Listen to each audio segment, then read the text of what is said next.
अस्सलाम वालेकुम। शाह साहब कैसे हैं आप? खैर खैरियत से हैं? ये देखें, बहुत ही खूबसूरत नज़ारा है, बहुत ही खूबसूरत वादी है जिधर से हम गुजर रहे हैं। शाह साहब, ये कौन सी वादी है, आप बता सकते हैं? ये बलूचिस्तान की वादी है। अच्छा, इसका मतलब हम अभी बलूचिस्तान में हैं। बिल्कुल सर। शाह साहब, ये पुरअमन इलाका है या क्या है? बहुत पुरअमन इलाका है। अच्छा, बहुत ही खूबसूरत इलाका है और बहुत ही पुरअमन इलाका है जिधर से हम जा रहे हैं। माशाल्लाह। कोई दोस्त बता सकता है ये कौन सा एरिया है, जो पहले कोई दोस्त आया हो?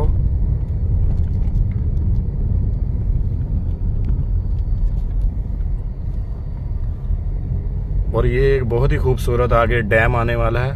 थोड़ी देर में हम आपको डैम की सैर करवाते हैं।